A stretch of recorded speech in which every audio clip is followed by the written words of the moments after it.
What you are about to hear may completely change the way you see the American West Coast. Over the last 72 hours, something extraordinary and deeply disturbing has begun to unfold in Southern California.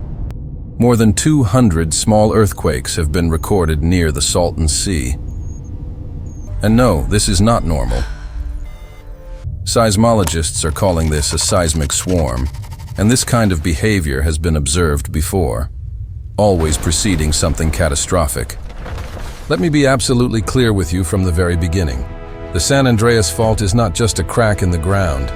It is one of the deadliest geological structures on planet Earth. A scar stretching more than 1,300 kilometers, slicing through California from end to end. And now, after 169 years of deafening silence, it is beginning to wake up. You may be asking yourself, why now? Why 2026? The answer is chilling. Because modern science has discovered something terrifying about this fault. It has a biological clock, a cycle. And right now, we are standing squarely inside the most dangerous window since humans began monitoring seismic activity. Let's talk about what is actually happening beneath your feet at this very moment. The San Andreas Fault is a transform fault, meaning two massive tectonic plates, the Pacific Plate and the North American Plate, are sliding past each other. But here's the problem. They don't slide smoothly. They get stuck, locked,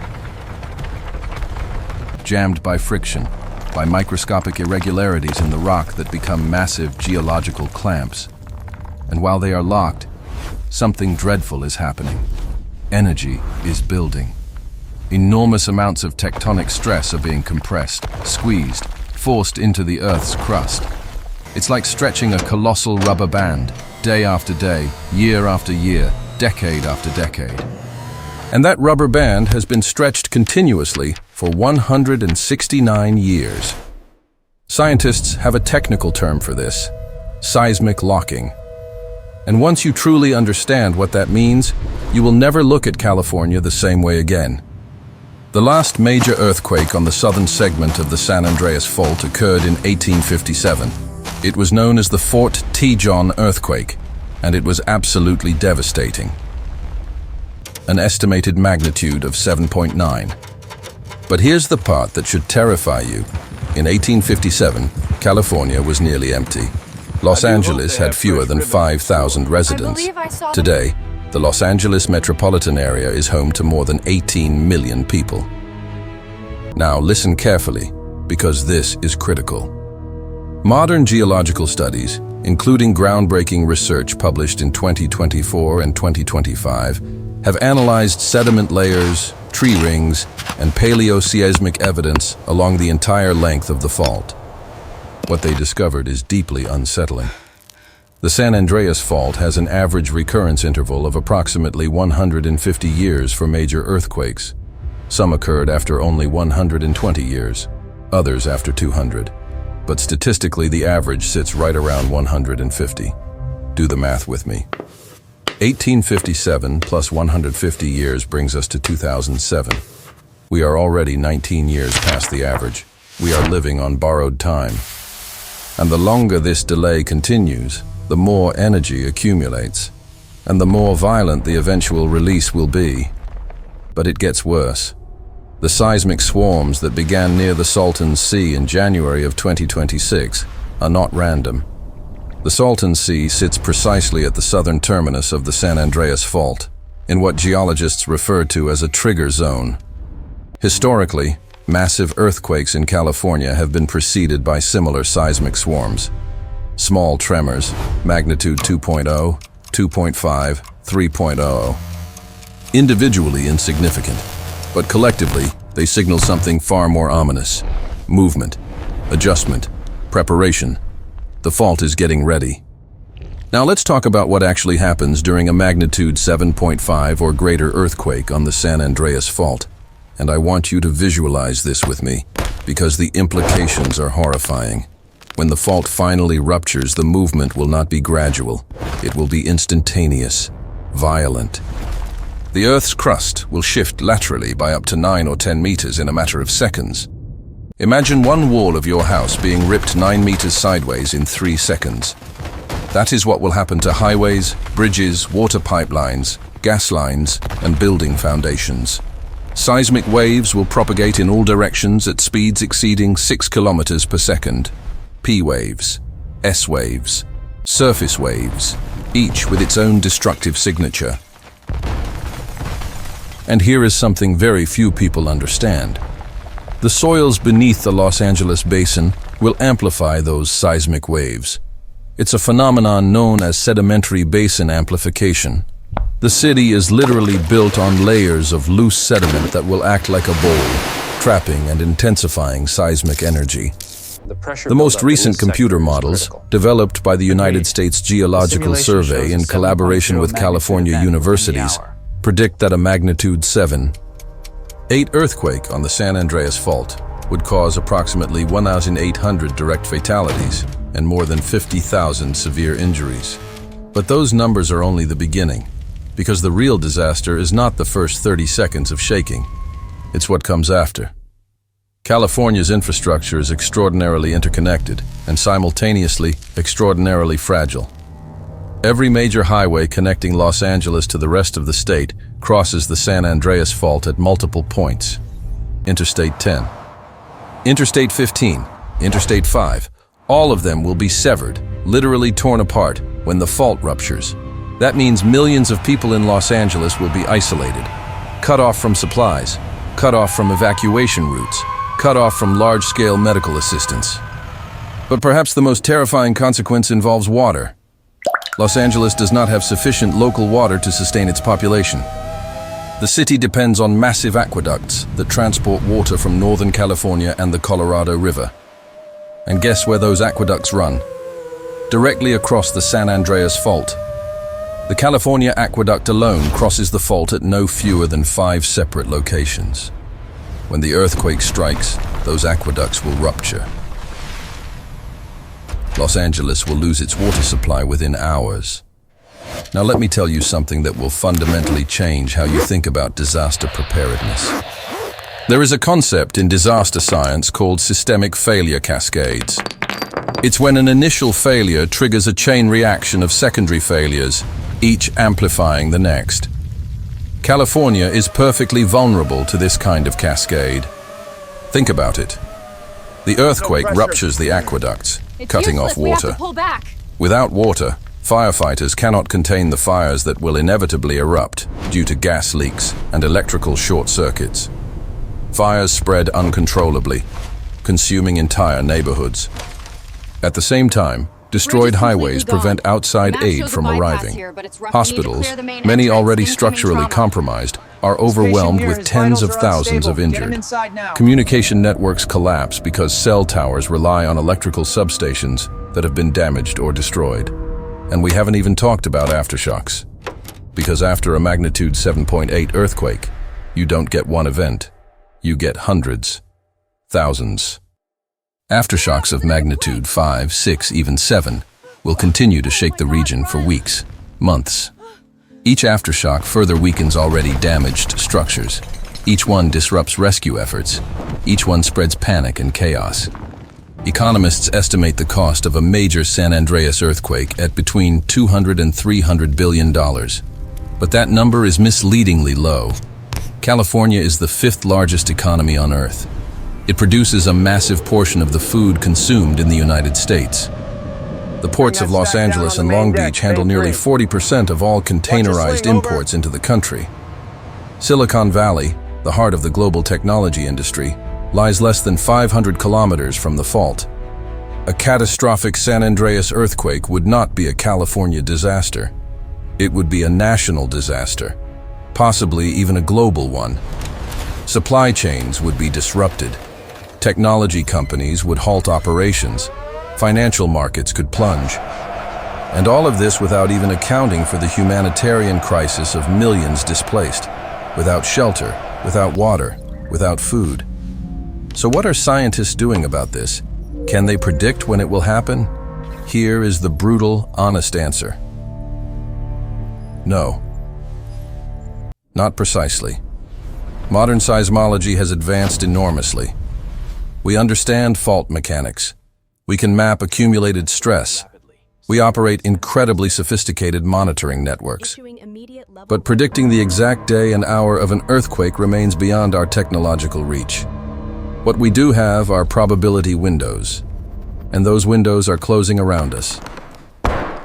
In 2024, the California Earthquake Probability Working Group, composed of the state's top seismologists, released an updated assessment placing the probability of a magnitude 7.0 or greater earthquake on the San Andreas Fault at approximately 75% within the next 30 years. But here is the crucial detail. That probability is not evenly distributed. It increases exponentially the longer no earthquake occurs. Statistically speaking, every year without a major quake makes the next year even more dangerous. It's like a game of Russian roulette where an extra bullet is added to the cylinder after every round.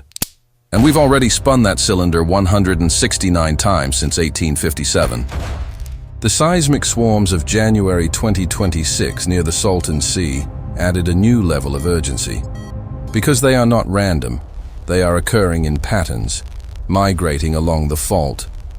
This type of seismic migration has been documented before major earthquakes. It's as if the fault is testing its restraints, pulling here, pushing there, searching for the weakest point.